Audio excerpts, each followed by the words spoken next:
ang laki, dalawa. Sige. Malaki. Paldo, taas mo. Oh, double kill, laki. Zap, ako nga pala si Les. Tara, samahan niyo ako sa bawat journey ng mga trip ko sa buhay. Naniniwala ako na we only live once, kaya gawin nating special at memorable ang ating bawat araw. Ano? G?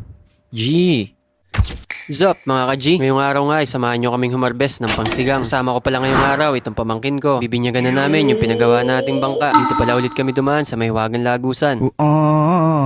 Mahiwagan Lagusan ka dyan. Sabi nga pala ng ilang followers natin asola daw yan, kulay green na tumubo sa sapa. Pagdating namin dito sa pinagpaparadahan ng bangka natin, ay mapapansin nyo na sobrang solid ng panahon ngayon. Sobrang kalmado at hindi mainit. Binigay talaga sa atin itong araw ngayon upang masulit yung pagtesting natin sa bangka para mag-enjoy naman kami ng pamangkin ko. Bibihira kasing makauwi ng Quezon itong bata na to. Sa Laguna kasi sila nakatira at doon din siya nag-aaral. Wala lang silang pasok ngayong araw kaya umuwi siya kagabi. Pero pagkatapos ng fishing namin na to babiyahe na din siya pa Laguna. Matagal ko ng fishing body itong bata na to. Pero first time nila magpi-fishing ng nakabangka. Pagkatapos namin mag-set up lumaot na pala kami. Sakto lang pala sa isang matanda at isang bata itong bangka na to. Nakadesign lang kasi to pang isahan. Pero dahil nga sa malutang ang pagkakagawa ng bangka natin na to, kakayanin pa pala ang isang bata. Medyo alanganin na kasi itong gamitin ng dalawang matanda. Lalo na pag medyo mahalon. Pagkarating namin sa spot nakadali agad kami. Huli. Fish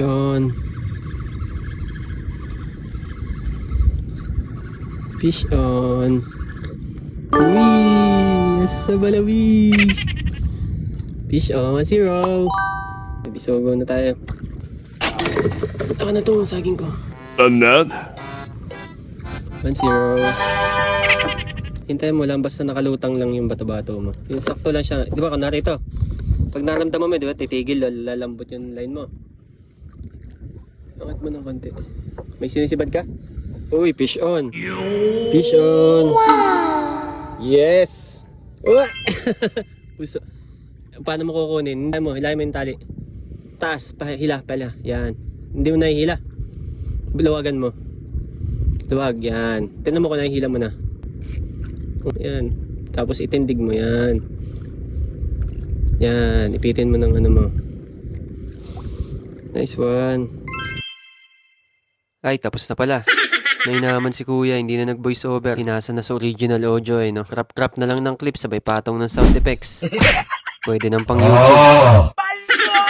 Hindi guys, seryoso, minimentoran ko lang tong pamangkin ko. Itinuturo ko sa kanya yung mga basic na diskarte kapag nagpipishing ng nakabangka. Wow, Coach Yarn.